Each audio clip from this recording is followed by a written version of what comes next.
The 2008 housing crash or great financial crisis. Let's talk about it.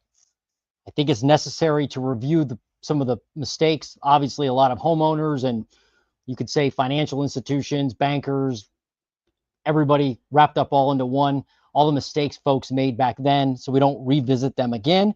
And quite frankly, maybe we can look for some warning signs in the data and help guide us and tell us if history is repeating itself. Because there were some technical indicators, you could say, that were pointing to the fact that home prices were about to plummet. And that's what we're going to review tonight. And I really owe this live to the viewers, because over the last week, few days or so, we've been talking about the 2008 housing crash and how that relates to now and what's happening in the housing market. A lot of people think that we're going to repeat what we saw in 2008 and that home prices are going to decline, substantially. So I owe it to you, though, as the viewer out there, because this week you've challenged me with a lot of questions and thoughts from the comments. They're tremendous, so keep those going. And I don't know everything about real estate, obviously, and I don't know everything about the 2008 housing crash. So I've done a lot of research over the past few days, and I'll continue to do that research. Quite frankly, it's mind-blowing, some of the stats and information I saw. And so let's jump right into it. All right. So the first thing I'm going to show you is prices back then, over the last, I don't know, decade or so. So check this out.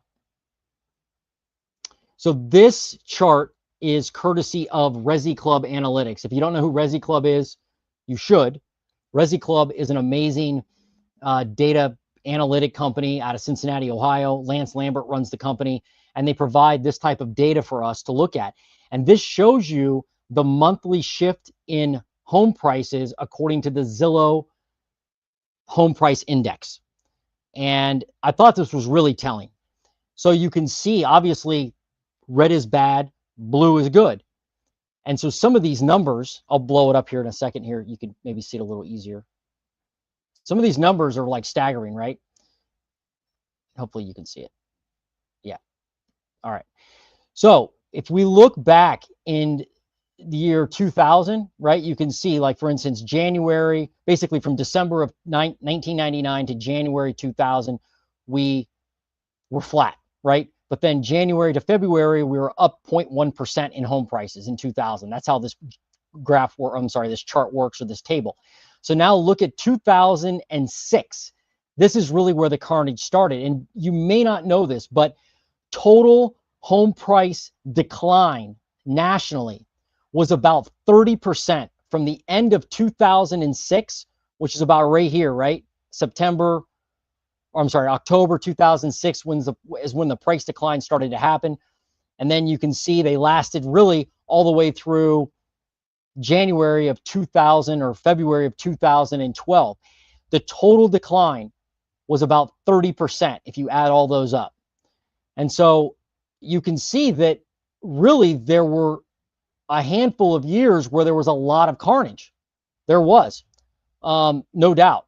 And so, like, for instance, it got really bad in 2008. Obviously, you can see month over month, home prices were down 1.3% in January. In February, down 1.2%. They didn't actually grow at all month over month that year whatsoever. Then down 1.6 at the end of the year, 1.6. And then it kind of stabilized, right? You can see that in 2009, we actually had a couple months of growth month over month, but then it started to go down again. By the way, I didn't mention this, but I am the Housing Nerd. Welcome to my channel. If you're new here, I appreciate you joining me tonight on the live. I usually do these during the day, but I thought, what the heck? Let me try it at night and see if, I can touch another audience, I guess. All right, so you can just see the decline, right? I just thought this was interesting to kind of look at it from a broad view and look at where all the red is. It didn't happen every year. There wasn't red every year. But one of the things that did stand out to me, just as kind of, side data, I guess, is that in 2022, look at the decline.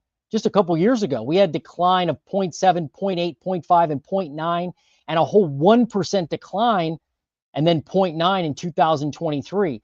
So in 2022, we actually had some decline. We did. But then it obviously kept going up. Anyway, I thought this was a good look at kind of what happened during the GFC from a price decline standpoint. When you look at a heat map, I guess you want to call it that. Now, the next thing to look at, though, is this. Again, this is prices. So this is from the Fred economic data and the Federal Reserve, and not Federal Reserve, the charts that Fred puts out of, I think it's actually Fred of St. Louis puts this out, and they do for the Zillow home price index. So this is the same heat map we just looked at, but in chart form. And you could see, like, way back, this goes back to January 2000. Home prices, $119,000, according to Zillow. And now you know where they are, right? They're like way up in the sky, $355,000, $356,000 for a home when it comes to the Zillow average home value index. But what I want you to pay attention, though, is here when you look at where kind of the pain started. It really, in the housing market, it started really in 2007, the end of 2007. Obviously, it started to go down. And then the gray bar is the recession. So that signifies a recession. Obviously, there was one back here in, the .com crash. And then you had one during COVID, the small one back here. But here is the big GFC type event. And you can see it started to decline. Home prices declined. They had that little bump in 2010. Then they declined to a bottom of about 155,000 in 2012 before they started going back up. And I point this out because as we go through this data tonight and have a discussion, keep in mind when the actual home prices started to decline. They didn't start declining in 2000 it wasn't like a crash in 2008 necessarily. It was going down in 2008, but it didn't hit bottom until 2012. So maybe you guys all knew that. It's not something I was really cognizant of until I really looked at this data. So, and you can go here. All these links are on my description. Believe me, you can spend hours looking at some of this info. It's pretty cool. But let's skip now. We'll kind of skip to an article that I pulled up from Zillow back in 2006. Check this out. And it's this is the other funny thing about Zillow and these articles. They really didn't start putting out news and press releases on the housing market until really 2006. And I really wanted to find out what was happening behind the scenes leading up to the great financial crisis and the home price decline. And so that's why I'm pulling up November 2006, according to Zillow. And remember, the GFC and the price decline started in that 2009 time period, 2008. They say most homeowners in the top U.S. metropolitan areas are still seeing a healthy year-over-year price appreciation on their values, despite a recent cooling through the nation, according to a series of home value reports from Zillow.com. This appreciation is measured by the Zindex. I guess they called it the Zindex then. Home value indicator, which measures the value of all homes in an area, not just those that sold. Despite a decline in values in many regions over the past quarter, home values are up 4.8% year over year in 36 regions studied by Zillow. The exception to this trend was Boston, Hartford, Cincinnati, Minneapolis, Sacramento, San Diego, metropolitan areas, which actually experienced a slight year-over-year decline. 4.8% is considered healthy appreciation growth by most standards, but is a dramatic difference from the double-digit year-over-year growth homeowners in many areas of the country came to expect over the past several years. So let's go back to the chart real quick. And this was in 2006 when this article was written. And check this out. So it's, let me just double check this. November. Yeah, right here. So this timeline was when that article was written. Kind of like at the crest, right? I just point this out and point this article out because it was written in 2006, right before the carnage started, and home values were still going up at this point. They were up year over year. If we look at the chart, though, on monthly gains, let's look at that again. 2006 January, we're right here, right in this January timeframe, 2006. I'm sorry, November 2006 when they wrote that article. My bad. So right here, down 0.5%.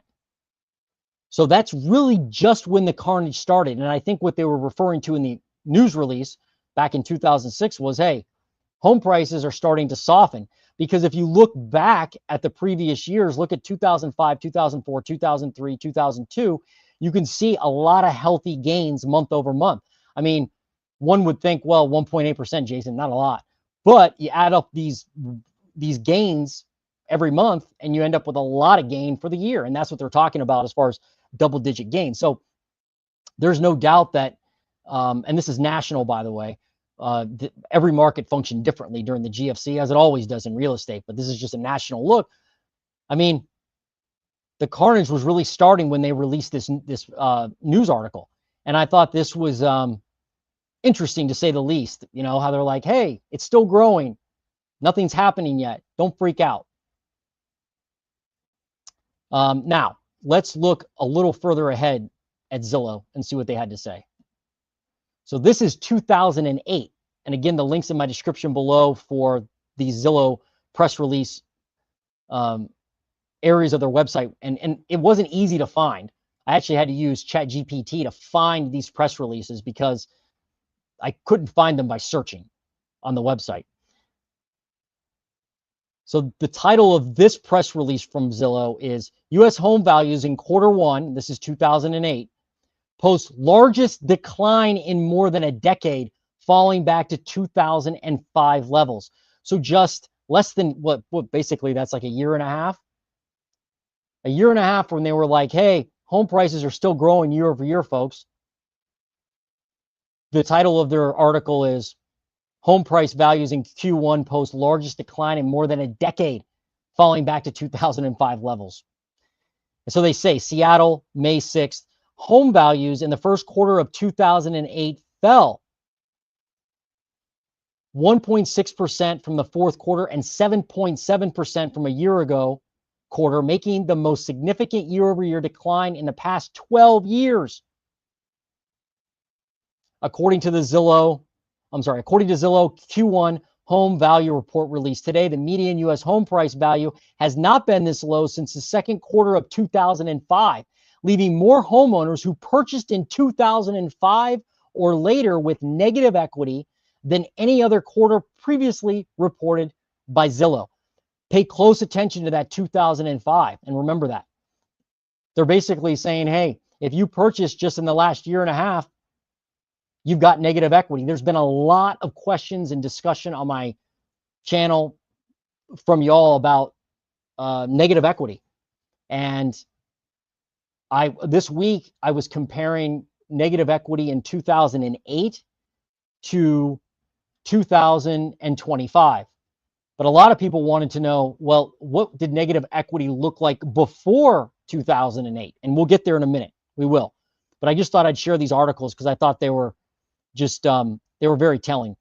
And it says Zillow expanded its home value report this quarter to cover 160 metropolitan areas. Let me see where it's, with the exception of Dallas, which returned a 1% year-over-year gain. Each of these major markets declined from a year ago, with the majority falling back to the median values of 3 or 4 years ago. For example, first quarter home values in Boston were the equivalent to levels last seen in the second quarter of 2003, down 16% from the peak, which occurred in the third quarter of 2005. Values in Los Angeles have declined to 2004 levels, down 19% from the market high recorded in the second quarter of 2006.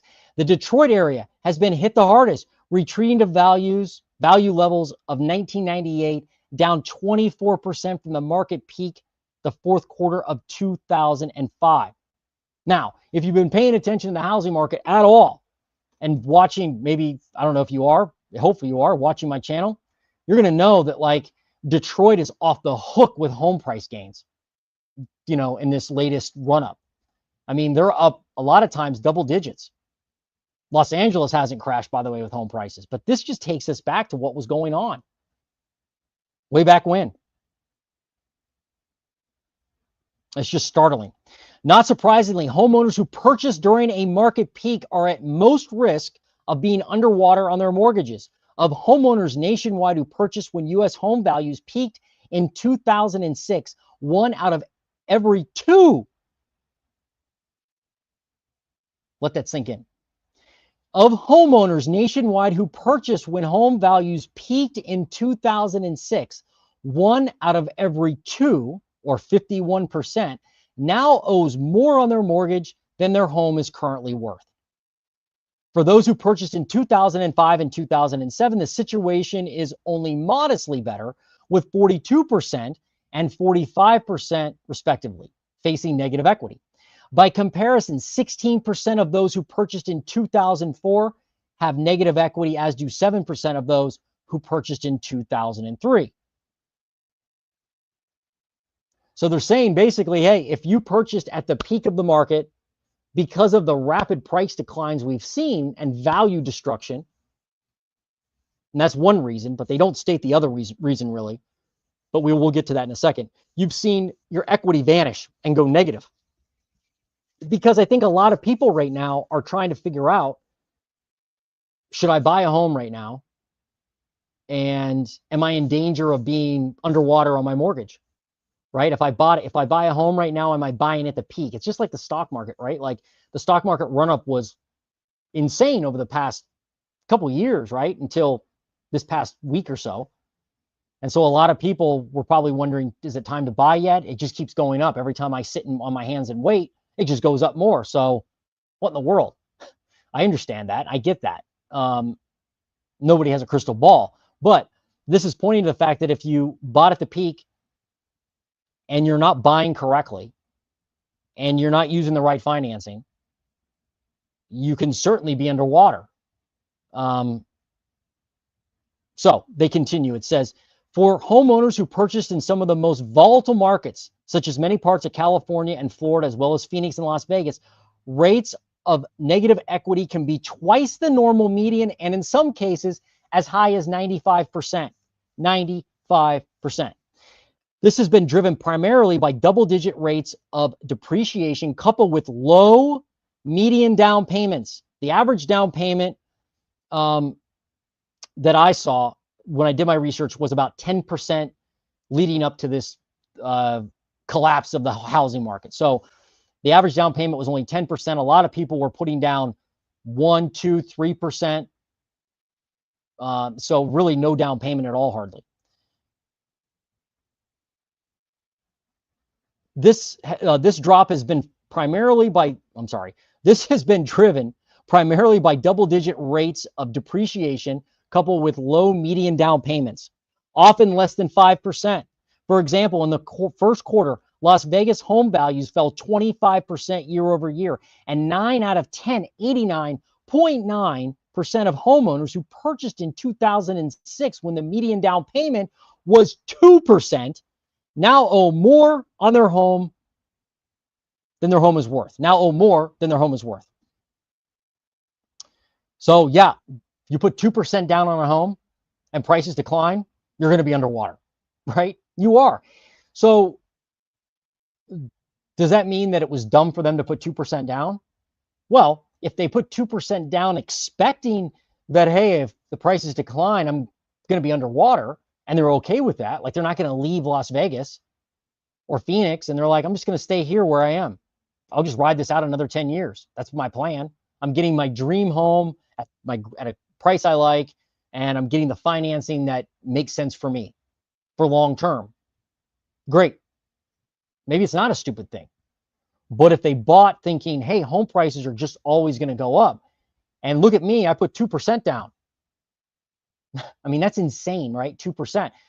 But if you know you're going to be in the home a long time and you're investing your money somewhere else, And so the down payment doesn't make sense to use your money for a down payment.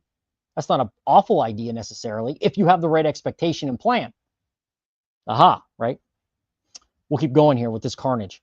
Home values in most markets continued to slide in the first quarter, falling back to levels we saw 3 to 4 years ago, which has left more homeowners than ever underwater in their mortgages. While the high rate of negative equity has little consequence to owners staying in their homes, it can be devastating to those who need to sell immediately or refinance, here it comes, folks, to avoid ARM resets. The inability to secure refinancing is ultimately contributing to a growing rate of foreclosure in many parts of the country.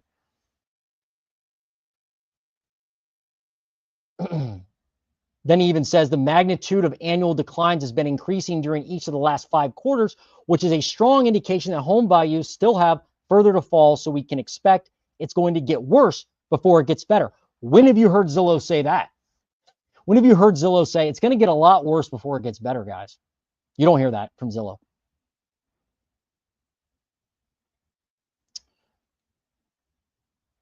It's I think the part that we really need to pay attention to is this with ARM resets.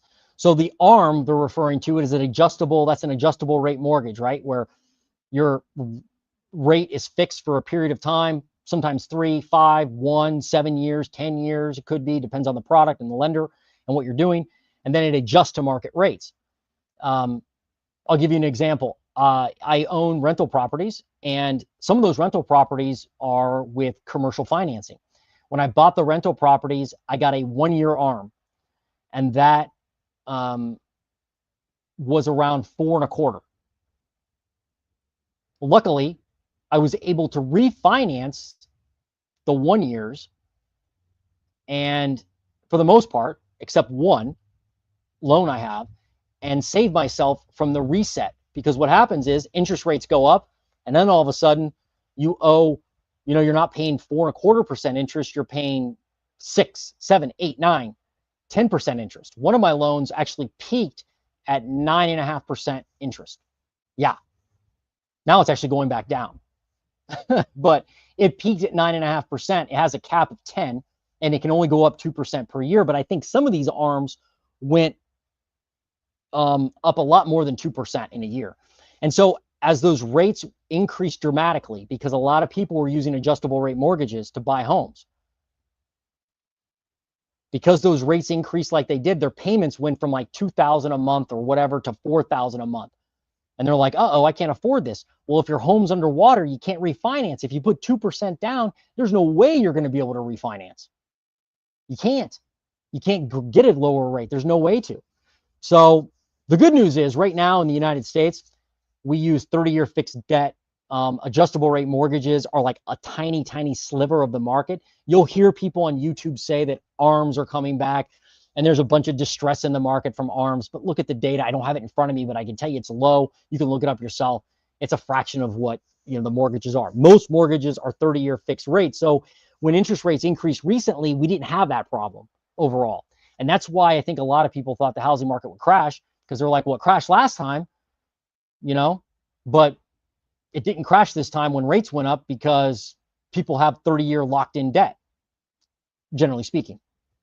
But tell me what you think. Tell me what you think about this. Again, I got a lot of this information and the ideas I gathered for tonight's live I got from you guys, because you provide great questions and really challenge me. I'm 16 minutes behind.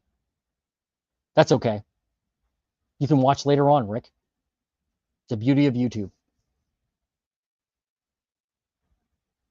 I got the Nerdster live. Let's go. What's up, Josh? How you doing? Thanks for joining us. I appreciate it. I appreciate you watching and contributing. All right, let's, so that was the next article. That was in 2008, right? Let me see if there's any other data here, which was interesting.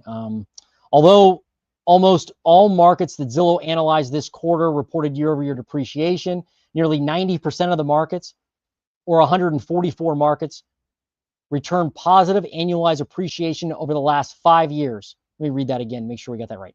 Although almost all markets that Zillow analyzed this quarter, 130 out of 160, reported year-over-year depreciation, Nearly 90% or 144 markets returned positive annualized appreciation over the last 5 years. So there, this points back to the fact that folks that didn't buy at the peak of the market were in better shape. But again, you can't predict the peak of the market. That's impossible. I mean, people have been trying to do that for forever, right? And they probably always try. They always will. And some people probably think they can predict it, but I mean, when I first got into real estate, I remember, and that was like 7.5, 8 years ago. I remember tuning into YouTube and watching Nick Gurley talk about the housing crash that's coming like that year. That was 7 years ago. And I thought, man, like I just got into real estate. I hope it doesn't crash. And it didn't, obviously. But that's what Nick does. He predicts that every year it's going to crash. And eventually when it does crash, he'll be like, I'm right. You just kind of throw enough crap at the wall. Eventually something sticks. But yeah, so I just thought this was a great article. Let me go to, and I am going to show you another Zillow article, but it's a little later. Heck with it. We'll just look at it right now. This is 2011. This came from 2011. And this is when prices were still declining. Remember, they didn't really bottom out till 2012. I guess I did know that. I guess if I had a quiz, I probably would have passed the quiz, but it's not something that was top of mind. I don't think it is for most people. 2008 is kind of the jingle word, but that's really not when home prices were declining the most. First quarter home value declines match worst of housing recession. Bottom unlikely to appear before 2012. They got that right. Zillow got that right. Home values show sharpest quarterly decline since 2008. Negative equity rises to 28.4% according to Q1 2011 Zillow real estate market reports. 28.4% negative equity. Do you know what the negative equity is right now for all homes? Who can guess? If you're watching this, just put it in the comments. Guess. Don't cheat. Just guess. Here's some other key facts. U.S. home values posted their largest quarter-over-quarter decline since Q4 2008, falling 3%.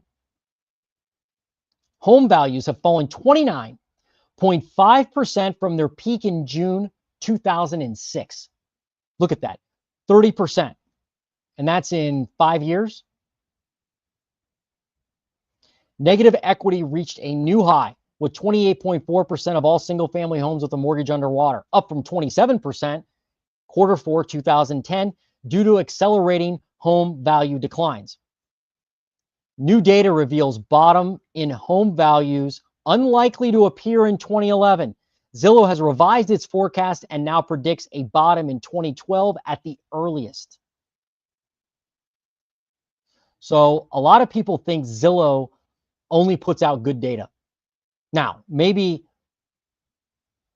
because now they're a public company and they're a much bigger company, maybe they think differently than they did back in 2011. But, and I think in 2011 they were public as well, but it's like they're not shying away from the fact that home values are not going to increase at all anytime soon. They're like, no, they're going to keep declining. The bottom's not going to happen for another year. Imagine reading that. Take yourself back and you've got a house and you're like, man, when's this carnage going to end? And you read this article and you're like, oh my gosh, like it's another year of blood before I can actually, start gaining. Home values in the United States fell faster in the first quarter 2011 than they have in any quarter since 2008, when the housing market experienced its worst performance.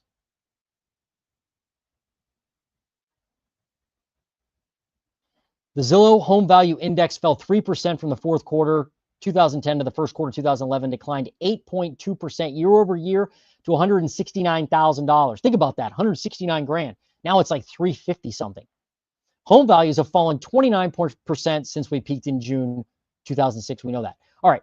Negative equity reached a new high mark of 28% of single-family homeowners with mortgages underwater at the end of the first quarter, up from 27%. We know that. Meanwhile, foreclosures. Here's a foreclosure paragraph for you. Meanwhile, foreclosures rose throughout the first quarter as banks unfroze moratoriums. Sit down for that. Moratoriums. What do we have right now? Moratoriums. Well, we don't have really any moratoriums necessarily. The latest, I think the last moratorium nationally just ended for VA loans, if I'm not mistaken. But there is a moratorium, I think, for the folks in Los Angeles with the fires. And I think there may be a moratorium for the hurricane victims, like in North Carolina, Tennessee, stuff like that, I believe. I could be wrong. Foreclosures had fallen in late 2010 due to the slew of moratoriums brought about by the robo-signing controversy. I'll have to look that one up. I think I know what that is, but I'll have to double check that. In March, 1 out of every 1,000 homes in the country was lost to foreclosure. Wow. With substantial home value declines, as well as increasing negative equity and foreclosures, Zillow forecasts show it's unlikely that home values will reach a bottom in 2011. They've revised their forecast. Home value declines are currently equal to those we experienced during the darkest days of the housing recession, with accelerating declines during the first quarter. It's unreasonable to expect home values to return to stability by the end of 2011, said Chief Economist for Zillow, Stan Humphreys.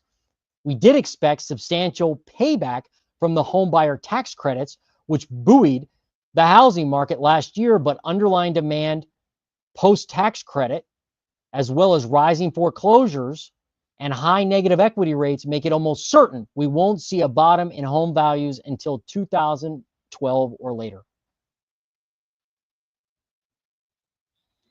So the other thing I thought was interesting about these Zillow articles is like how they present data, because now it's like all graphics and, you know, you can kind of click around on the charts. Back then, way back in 2011, it was just numbers on a screen that they had to, you know, kind of paste a picture in there. But yeah, look at these negative equities and just some of this change from peak, year over year change, quarter over quarter change. I mean, negative equity in some of these cities is ridiculous. Chicago, Illinois, 45%. 45% of all homes. All homes. 45%. Again, what is it right now? Anybody guess? Let's find out.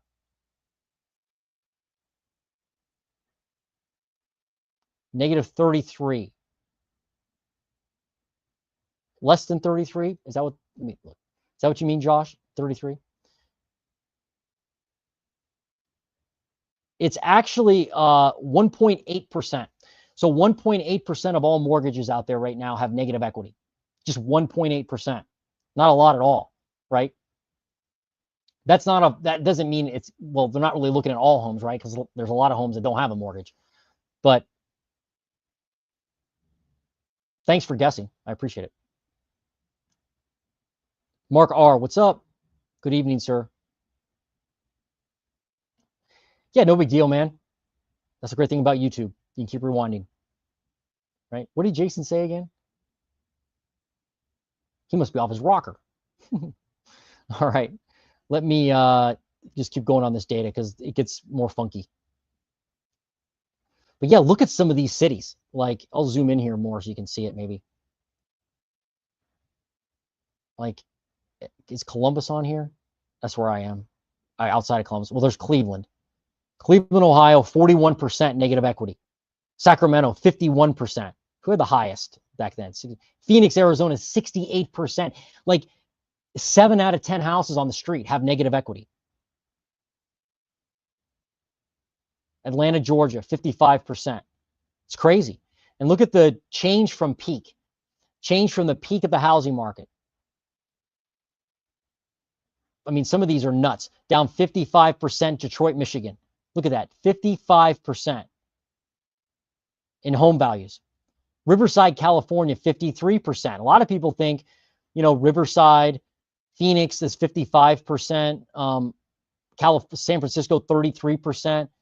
Yeah, a lot of people think that like those areas led the nation in price decline, but There's some other areas with massive decline as well. I mean, Detroit's in there. What else? Tampa, 50%. Orlando, Florida, 55%. Sacramento, 50%. Look at Pittsburgh, PA. Look at that. Only down 5.1%. Pretty stable. And then look at the year-over-year change. Down 17% in Atlanta. Just, I guess this would be 2011 compared to 2010. Detroit, Michigan, Atlanta, Georgia, down 17% each of them. I mean, it's nuts. What was Pittsburgh? Look at Pittsburgh, down just 0.1% in Pittsburgh. And look at that. Only 6.8% of homes had negative equity in Pittsburgh. I can't explain that. I mean, I love the Steelers, but I don't know. I wouldn't expect that. Like, that one stands out like a sore thumb. Look at the median price of a house in Pittsburgh back then in 2011. $105,000. I'll take 3, please. Look at Detroit, 70 grand. 70 grand. So, like, is it a big decline if you go from 130 grand to 70 grand?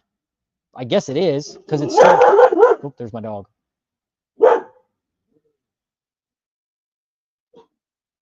Elaine.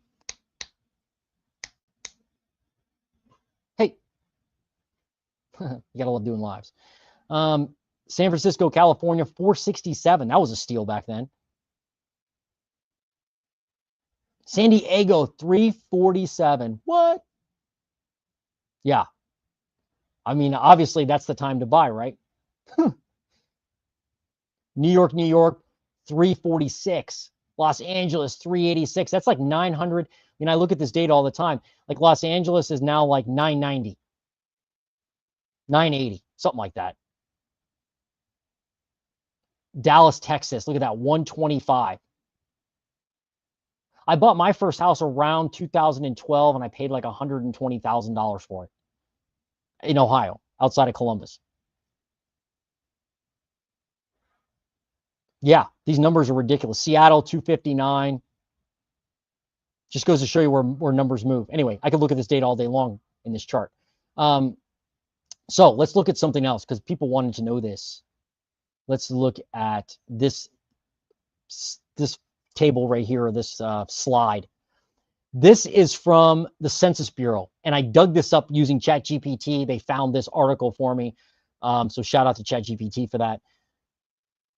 You can't trust ChatGPT just by data, obviously, but it is pretty good at finding info that, you know, so you don't have to hunt and peck around a website.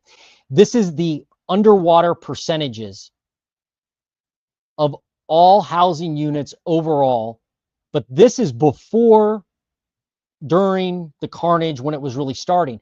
And this is what folks wanted me to look at. So in 2003, look at the negative equity. 5.12% of all housing units. Remember, we're at 1.8% right now. 2005, 4.98. It actually went down. Then it went down again. 2007. So the percentage of folks with negative equity went down. It went down. Why? Because home prices were going up. Home prices were going up, and that was outweighing the fact that people were getting interest-only loans, adjustable rate mortgages, and only putting 2% down. So it wasn't like people were paying off their mortgages. Home values were going up, and that made equities, you know, the percent of negative equity go down. But then look at the change from 2007 to 2009. Look at that change. 4.68 to 11.59%. So someone, I don't remember who it was, asked me, several people actually said, hey, look at what negative equity was running up to the GFC. And that's why I pulled this. Again, I appreciate that request, because it kind of helped me go find this information. There's some other information here that I thought was interesting. And this is from the Census Bureau again. The link's in my description below. If it's not, put it in the comments and I'll go ahead and add it if I forgot to put it in there. This is underwater housing units by region. And so you can see Northeast, Midwest, South, West, right? And the West was the worst as far as negative equity goes. 15.87% in 2009. But you can see the Midwest actually was not the best. I thought it would be. Northeast was the best. Northeast is like a monster when it comes to the housing market. Like they have massive price appreciation. Obviously, they had less pain then. Let me go back to that chart from Zillow and look at what people in the Northeast were dealing with. Yeah, I mean, New York was 17%, which just seems like a lot, but it's nothing like what some of these other Western states had. Remember, Pittsburgh was, what, 6.8%, which is pretty low compared to other ones. Boston, 16%. Who else do we have in here? There's Pittsburgh, 6.8%. I guess those are the Northeast ones, right? Washington, D.C., is that the Northeast? Not really. Philly, is that the Northeast? Kind of, maybe. They consider that the Eastern Seaboard, I guess. 22%. Okay. But if I go back to this, I can just see that, you know, in 2009, there was a massive increase in negative equity, a massive increase. And so we'll look at why here in a minute. And I've got some other data to show you. They actually break it out by race as well, by age, right? This was kind of interesting. I mean, obviously, it's predictable in a way. Younger than 35 years old, that had the majority in 2009 of the negative equity. People who are 65 years and older had the least amount of negative equity, but obviously because they've probably been in their house longer and paid it off, or paid it down rather. By marital status, not married, had a slightly higher negative rate, negative equity rate. What else do they have? By education, that's probably obvious as well. By income, obvious, right? Except, I don't know what they mean by first. Oh, I guess the highest earners are first. I don't know. I'm not sure. I didn't really look at that one. I'm just kind of scrolling down with you guys and looking. Oh, look at this. This is by interest rate. I didn't see this on here. This is pretty sweet. Less than 5% in 2009 only had 7% of homeowners of mortgages had negative equity. Look at 8% or higher, 17.89%. Holy shnikes. That's what I'm talking about with that adjustable rate mortgage. There aren't many people who would run out during the GFC, at least I don't think there were, and get a 30-year fixed rate of 8% and say, yeah, give me a 9, an 8, 9, 10% rate. Makes sense, do it. No, they probably had 2%, 3% teaser rates. Then when they adjusted up, home prices declined, negative equity started, and they couldn't refinance because they had no equity. You have to have equity to refinance. You have to. Yeah, look at this. Adjustable rate mortgages. So adjustable rate mortgages in 2009 had 21% negative equity of all the adjustable rate mortgages. Look at it in 2003. Look at that, 3.5%. So like in 2003, they actually had the adjustable rates were doing better than fixed rates. But then what happened the next year when interest rates started to climb? Went up to 7% of the share, then 8%, then 21%. I mean, that's dang near triple. It's crazy. The crazy other thing is look at fixed rate. Fixed rates went down in negative equity. The percentage of mortgages that had negative equity went down to 4.47. Then it spiked obviously to 11.59 because prices obviously crashed, right? But you can see the carnage from adjustable rate mortgages. Remember, right now, adjustable rate mortgages are like a sliver of the market, like 1%, like low single digits. And I wish I thought of pulling that data, but I don't have it off the top of my head. And I don't have it in front of me. This is by building type. What types of houses had negative equity. 1 unit detached, single family house, 0.99. Look at this. It's not funny, but it's just like, wow. Manufactured mobile homes. Well, in 2003, they had 33%. They were doing better than they did in the great financial crisis. Leading up to the great financial crisis, they had more negative equity.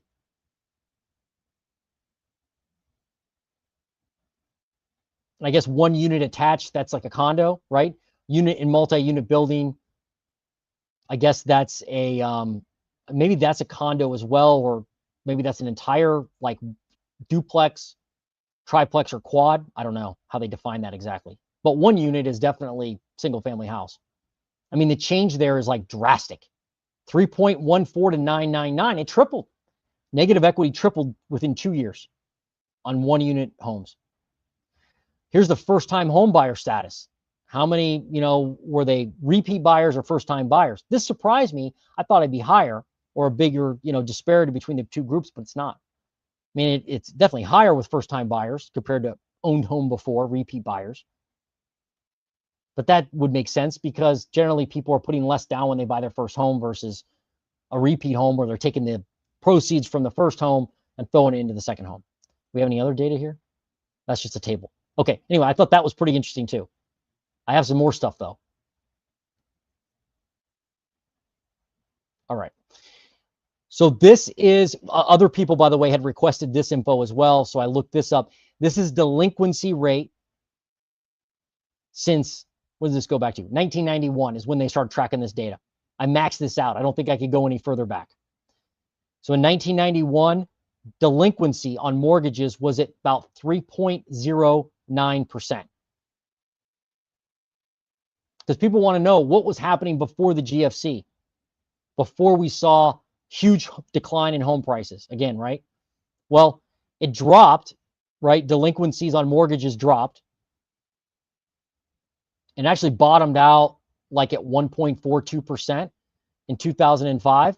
But then look at it skyrocket right up to the moon. And it peaked at 11.49%. So what happened? Remember, let's go back to this and look at the home price index to see really when did the carnage start. The carnage kind of started 2007 or so, right? It's when it started to go down. Like I said, it peaked in late 2006, and then, yeah, it started to decline. So let's look at early 2007 and see what we can find. There you go. So right around here is when price decline really took hold. And you can see the negative equity. I'm not sorry, negative equity. You can see the delinquencies, right? I mean, they were doing really well. 1.41, 1.59, 1.61, 1.74. Right around the end of 2006, prices started to decline. And then that delinquency rate just skyrocketed. Because adjustable rate mortgages started happening. And there's one other reason that I'm saving in my back pocket that is like it's probably the biggest driving factor out of all this that you'll see in a minute. I'm sure you can guess it if you've been watching my channel, how obsessed I am with that metric. But you can see now the decline or the delinquency rate obviously fell 10.48% in 2012. Maybe because there were those moratoriums and different workouts and loss mitigation, maybe. I don't know. I'll have to go back and look. But then it declined substantially. Now, where are we? 1.77%. So the delinquency rate and the rate of underwater mortgages is almost identical. We're like right around 1.7, 1.8, 1.9 right now. So there's only 1.77% of all mortgages right now are delinquent. What does that mean? Well, if you're just looking at delinquencies, you can see that we did bottom out like at 1.72 in 2003 and 2023, and then we hit 1.7. Now we're at 1.74, 1.77. Is that a huge increase? Not really. Not really. But the delinquencies probably won't show themselves until there's a lot of other pain in the economy, right? And this other factor is what you really need to pay attention to in your local market. And before I get to that, let me see what other comments we got. I got some other people I've never met before. What's up? Boats Crypto. Should I buy a single family house now in the $200,000 to $300,000 range and pay $2,000 to $3,000 in monthly fees? Or should I buy a duplex that costs $550,000 to $650,000? What are the fees? What are the $2,000 to $3,000 in monthly fees? I don't know what that is. Is that, I mean, is that like homeowner association fees or HOA fees? Or I don't know. I don't know what those fees would be. I'd love to know that. Well, all I can tell you on this one, Boats, by the way, thanks for the comment or question. It's all based on your local market. That's probably a lame answer. So I'll go a step further and tell you that, and it's based on your own financial situation, obviously, right? Everything from like how long you want to be in the house, what your future plans are, what your financial well-being is like. Do you have reserves and a slush fund backing up that slush fund and another slush fund underneath your mattress in case the zombies come to back up your other slush funds to make sure that if the apocalypse happens, you've got some money to live on. All those are important factors. I just tell you, I'm a fan of house hacking a duplex. I think that I'm not going to take credit for this phrase, but Mike Zuber from one rental at a time calls it the cheat code to wealth. Now, not saying you're going to be a millionaire from buying your duplex there, and I don't even know if that duplex makes sense, but in general, if you can buy a duplex, rent one side out and live in the other, that's the biggest mistake I think that young people make in housing. They don't do that enough. That's definitely something I would seriously consider. So if I'm looking at this, I mean, that's a big price difference.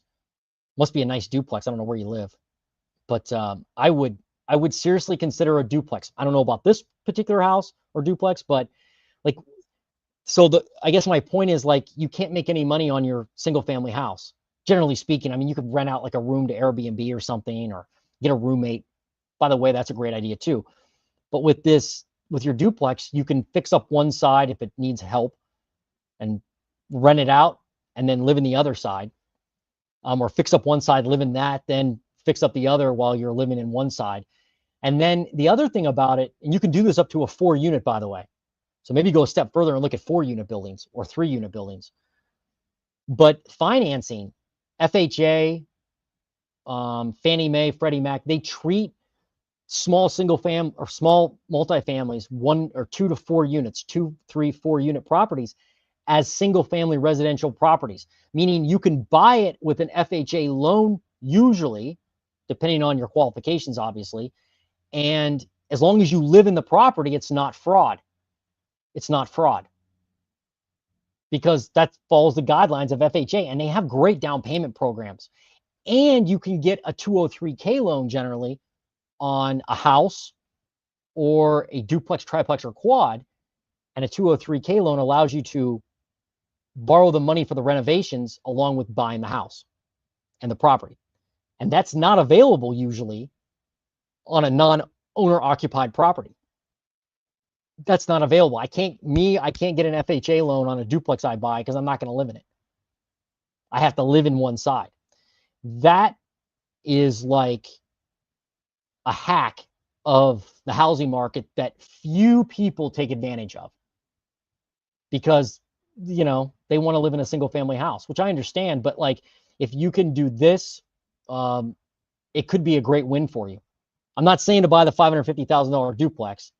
It may not cash flow. So you got to run all your numbers and make sure the thing's going to cash flow. But the idea that you're going to buy a duplex like that, that makes me happy. It does. Or you're even considering it. So good job even considering it. Let's look at this. The monthly fees for the duplex would be around $6,000. You're talking about just like the monthly payment, but I could live in the lofted detached garage, and the main house would net me $3,000 towards the principal, covering part of the $6,000 fees. I get that. That's what you mean, fees. Right. That's cool. That's great. I love this. Like, you're going to be able to have the person inside that property pay for a good chunk of your mortgage. I imagine if you looked hard enough, and maybe you have, it sounds like you're in an expensive market. If you look hard enough, you may be able to find something that actually covers your entire mortgage. Like if you bought a 4-unit building and every unit was renting for $2,800 a month, $2,500 a month, $2,000 a month, and you had 4 units, 1 which you live in, 3 units you don't, that's more like what? If it's $2,000 a month, that's more like $6,000 instead of $3,000. Just something to think about. But even doing the loft idea is awesome. So you're going to live in the garage and let the other person let your tenant stay in the house. I like that. Like sacrifice, your lifestyle to have them pay your mortgage, or at least a portion of it. Few people do this. This is really cool. Thank you, by the way, for contributing and commenting. More info here. The only drawback to the duplex is it'll take me significantly longer to pay off, and I won't be able to get another FHA loan until I pay it off.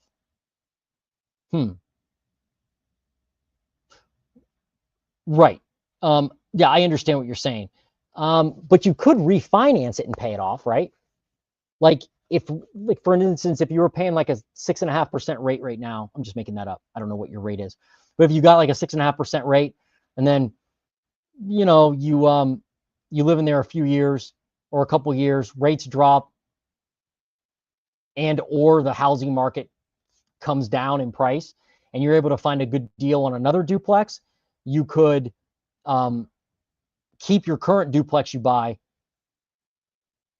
refinance, pay off the FHA loan, then use your new FHA loan to buy your next duplex. I think, right? I don't see why you can't. Am I thinking right? I think you could. The other thing about this that's interesting is there's no capital. Well, I can't say that. The capital gain tax is mitigated substantially because this is a primary residence. Like if I sell my duplex, I keep moving with the camera here. If my duplex I sell that I don't live in, obviously, I get slaughtered with capital gain tax if I've taken depreciation on it and it's been a few years, and if the value's gone up a lot. Like there are duplexes I've purchased, and I live in a cheap area or affordable market, for like I purchased duplexes at like $30,000. I put like $100,000 into them, and now they appraise at like $240,000. Well, I only paid $30,000 for it, so there were some capital improvements I made, but overall, I'm going to get taken to the woodshed with the tax man when I go to sell it. So for you, that's definitely an advantage that others don't have. That's awesome. Good for you, man. Just thinking that way is awesome.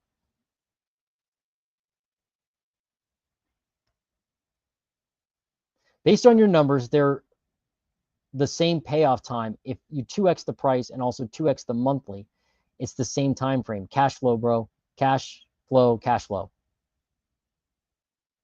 Yeah. Right. Yeah, I see what you're saying, Josh. Like you're saying, I think you're talking to boats. Like, hey, take that extra money that you would be paying on a house. I think this is what you're saying, and just put it towards the principal early of the property to pay it off. You could definitely do that. I would say for everybody on the live or anybody listening to this, especially boats, like there's a guy on Mike Zuber's channel, One Rental at a Time, and he has his own channel, Dion. I think it's Dion Talks, like Deion Sanders. I think that's how he spells his name, Dion, I believe. And that guy, his philosophy is to own as few rentals as possible, but still retire wealthy. And so his strategy is paying them off one at a time as he finds another one. Nothing wrong with that. I'm not saying you should get another loan or refinance it by any means. You can pay it off. And Dion does a great job with that and explaining how to do it. And he's really into house hacking as well. So I would definitely check him out on YouTube and Mike Zuber's channel.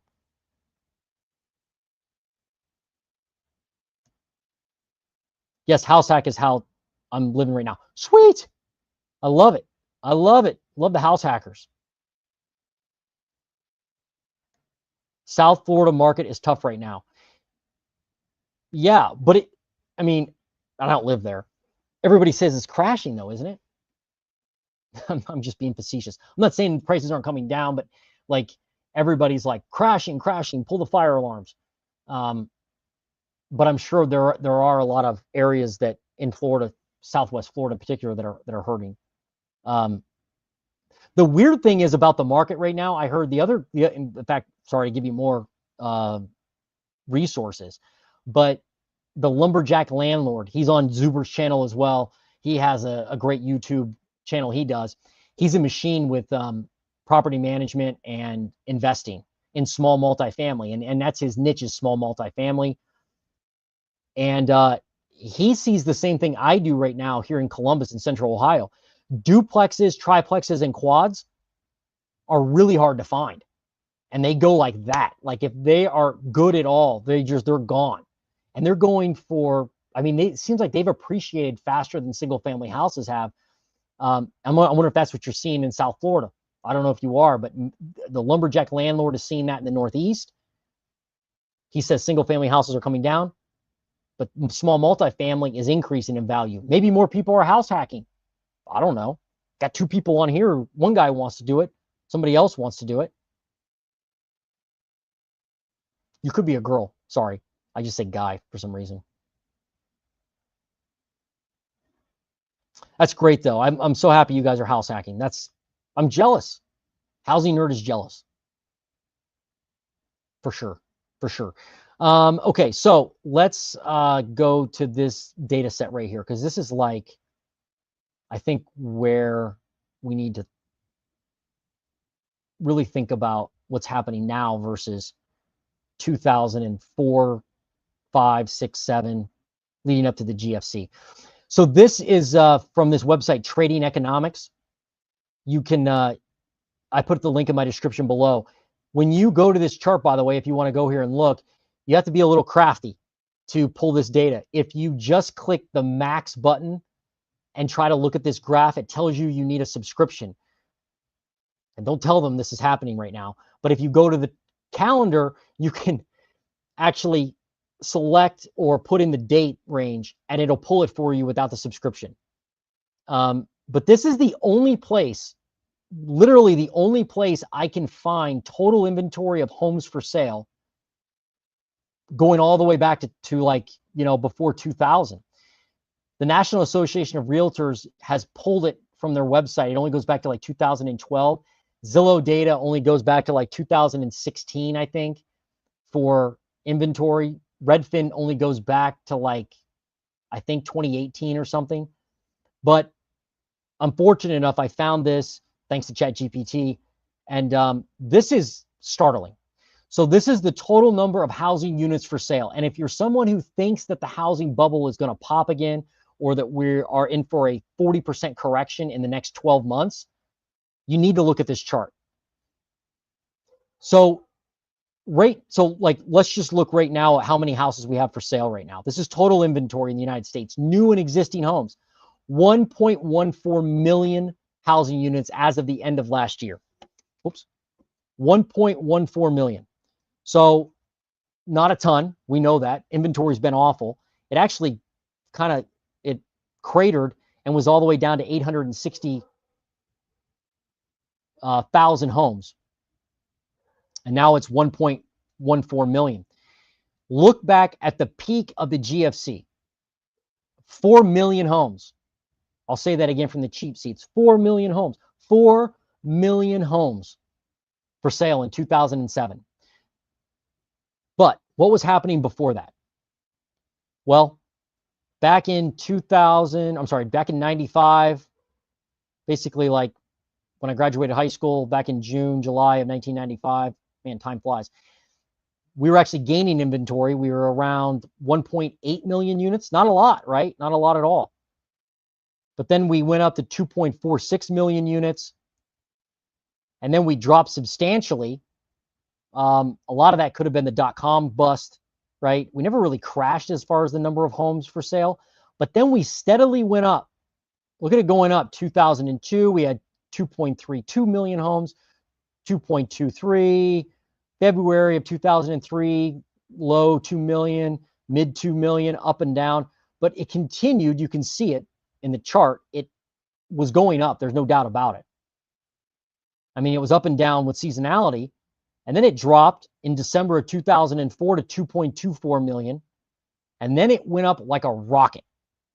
So like right here, August 2005, we had 2.84 million homes for sale. Now, I wish I could split this screen, but I'm not crafty enough to do that right now. So let's look at this, the home prices. Better yet, let's look at this. This is that chart from Zillow on monthly appreciation, month over month. And look at when the carnage started, right? We know it was really the end of 2006. And then in 2007, it really started as far as home price decline. But back in 2005, no decline at all in home prices, right?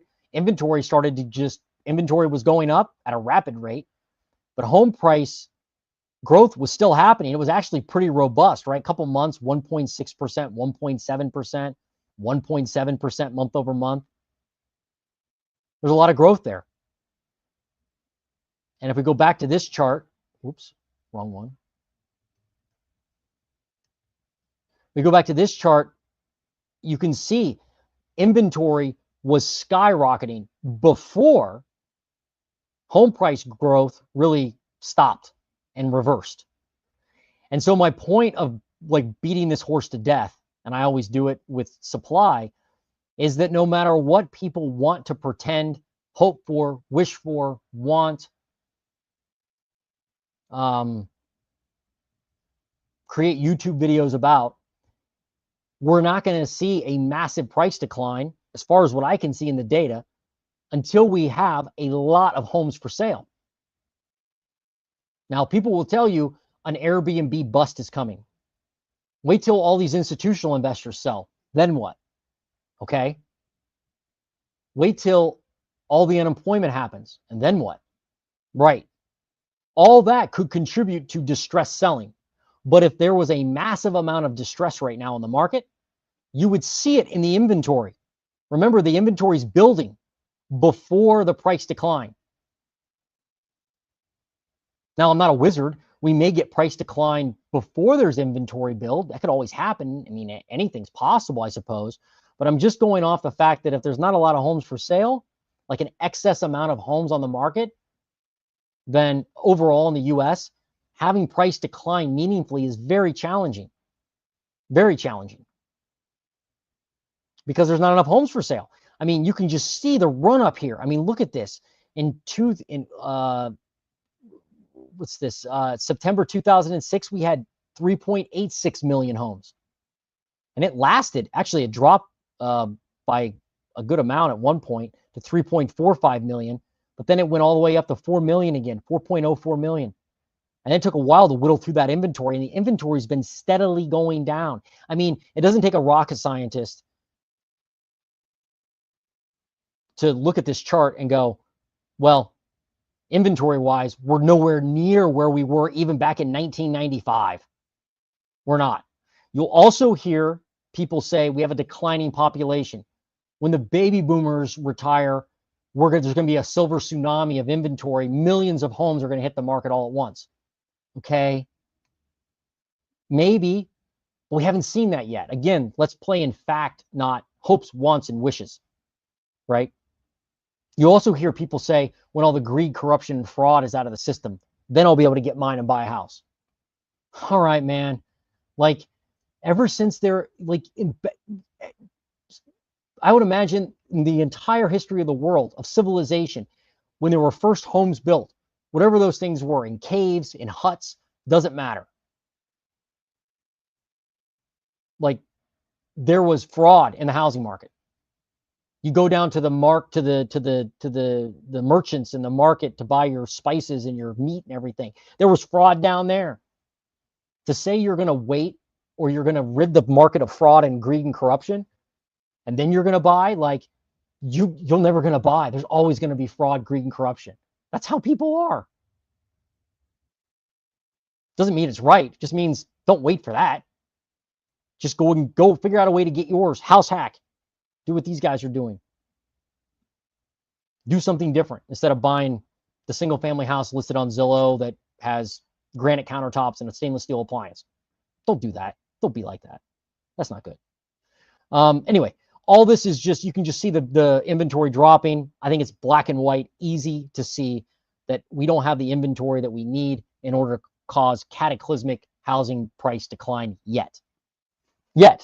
Could we have a huge spike in inventory like we did then? Sure. Would that cause distress in the housing market? Probably. It absolutely would. I tried to find the same chart, by the way, on new listings. Can't find it. If you could find it, I owe you a thanks, a big thanks, a super thanks. I don't know how to give a super thanks backwards, but I will if I can. I would love to know new listings. I'd love to see this chart and look at new listings. Can't find it. Not going back this far. We're only up, I looked today, the new Redfin data came out, and I'm going to review the Redfin data tomorrow on a live, probably. It may be Friday, but in the next 2 days, I'll review all the new Redfin data, and you can join me to dissect your local housing market, and we'll look at all the latest trends of what's happening right now. But you can, you look at new listings, they're only up like 3.1% year over year nationally. But every market's different. So what does all this mean for you? Well, in your local market, you need to watch this. You need to watch inventory, watch new listings. That's where you'll see the distress. If this was your market in South Florida, right, and you saw inventory spike immediately, like at an exponential rate, new listings go up, and you can pull that data on Redfin or whatever, or you get it from a local realtor to get really, really localized. If you can look and see where new listings and inventory is headed, you're going to see where prices are going to follow that. That's how it's working. You can see it right in the GFC. Anyway, I thought this was really telling, and kind of paints a good picture of what was happening before everything went to hell in a handbasket.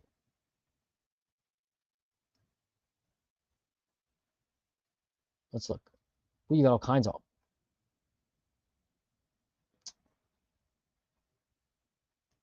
The market is very competitive, and I'm definitely seeing multifamily homes being bought at a significantly faster rate. Yeah, like I've been waiting for this carnage of adjustable rate mortgages, like commercial mortgages that have adjusted with investors and poor investor decisions. People like me who may own a block of small multifamily properties, not a city block, but like a group of them, and have managed them poorly, right? Managed them poorly, maybe did refis and took the cash and went on vacation or something, or bought a new car instead of investing in the property. And I'm waiting for that carnage to take hold to distress sell. And I haven't seen it with multifamily. Haven't seen it with single family here either yet, but I haven't seen it with multifamily at all. I'm completely shocked. And that's what I'm seeing. The same thing as you boats. Finding a house in a safe area that's easy to rent and a good deal seems to be quite challenging without paying at least $100,000 over the actual value of the houses. Prices definitely need to come down. Yeah, I mean, nothing cash flows right now. Very hard to find cash flowing properties. The taxes and insurance are killing deals for me every day. I mean, it's my rents aren't like yours. I'm going to rent a duplex, and if I can get $1,500 aside, that's really good. And but the taxes have like gone parabolic, as they have everywhere, and insurance, and that kills almost every deal I look at. And most of my inventory is old.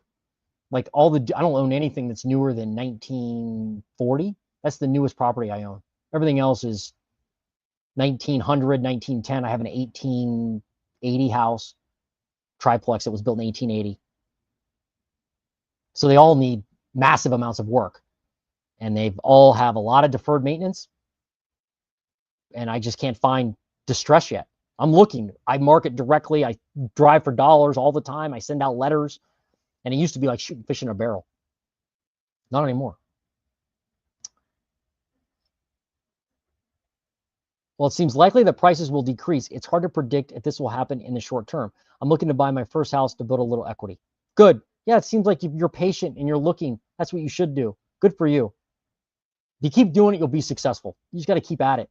Like I said, check out Dion Talks. Check out Matt, the Lumberjack Landlord. Check out Mike Zuber's channel. They have so much free info on there, free education. You could be on there forever looking at their info. Which is why I'm leaning towards a more affordable single-family home that I can pay off sooner. My plan is to buy something else to generate cash flow from the first property. Not a bad strategy at all. It's not a bad strategy. I'm partial to duplexes and triplexes just because who I am, but that's fine. I like the fact that you're thinking ahead. That's great. It sounds like you've got a good plan. Government unemployment will definitely help. Yeah, it will. It will. Yeah, no doubt. Wow, this is great data and description on what it even means. Crazy, I always hear you mention inventory. It finally clicked. I understand much better. Oh, good. Well, you're ahead of me, Josh. You're house hacking a duplex. That's fantastic. I love that. But I appreciate the compliment. Thank you for watching. Fantastic stream. Oh, good. Another comment from you. Thank you. I was waiting for that exact confirmation. No distressed multifamily like the single family house. Yeah, no distressed multifamily. I'm not even seeing it in like medium-sized multifamily, like 10 units, 15 units, 20 units. I thought by now there would be mass carnage. Like, you know, apartment complexes. There's a lot of A-level apartment class. It's late, I guess. Class A apartments that are just built. I do see distress there. But I don't see distress in like multifamily, like 20, 25 units. Don't see it. And when I ask other people about it, they look at me like I'm nuts. I'm like, when is this distress coming from multifamily? And they're like, what do you mean? And I go, well, rates went from, you know, a lot of people are paying 9, 10, 11% now. How's that? And taxes have gone through the roof. Maybe, you know, maybe it's coming still, but I don't see the inventory. So I don't think prices are going to crash there. Great. And you guys have great info. That made me really happy tonight, knowing that you guys are doing that, doing the house hacking. Fantastic. Let me see. Okay, so the way I wanted to end this was just a message about what do you do what do you do to protect yourself if you're just a home buyer, right? Not an investor, not a house hacker. What do you want to, how can you protect yourself? Well, if we learn from history, one of the biggest mistakes people made back then was they got a financial product with an adjustable rate mortgage that looked good right now so they could get in the house, but they weren't thinking about the future. So I would say have a plan. Think about the future. Think about what happens if you lose your job. Can you get a job at McDonald's and still make your house payment? Do you have a slush fund and another slush fund and money buried in the backyard somewhere that you can access in case the zombies come or your job is eliminated, right? If Doge comes in and eliminates your job, do you have all those things ready? Also, from a future standpoint, plan on being in your house a while. Like back in the GFC, you can see what happened. People bought a house with 2% down. Home prices declined. They weren't able to refinance. Their payments went up. And they're ruined. So I would say buy smart. You really make money in real estate when you buy, not when you sell. So buy smart. Maybe avoid the nicest house that you can afford right now. Don't max out your payment. Don't max out your qualification. If you're pre-qualified for $500,000, don't buy a $500,000 house unless you can comfortably afford it. And you know in your heart if you can comfortably afford it. You know, most people know. They know how much they make every month. They know what they're left with at the end of every month. If you can't afford it, don't buy the house. There's nothing wrong with renting, by the way. A lot of people I know rent and then they invest in real estate. That can work. Nothing wrong with that. But yeah, like just think in the future. What happens in 5 years from now, 10 years from now? It's not a get rich quick scheme, right? It's your house. So treat it as such and realize you'll be in there a while, hopefully. And if prices decline, be in a situation where unless some life event happens where there's like an illness of a loved one, you gotta sell your house or a job change. That stuff does happen. You can't predict that stuff, but handle the stuff you can predict. Equity decline, okay, no problem. Maybe put more down on a house, right? 2%'s nuts. You're not going to do that anyway in most cases right now. You're probably going to have to at least put, you know, some FHA deals, even conventional, you can put less than 5% down. But a lot of situations, people are putting 20% down. That's probably better. I think the overall down payment now is like 18%, what I saw. So it's gone up a lot from 10% back in the GFC. So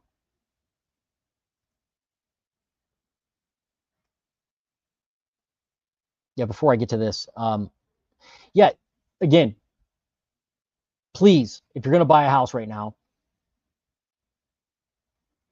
make sure you think about the future. But if you're going to buy a house down the road, even if prices decline, think about the future.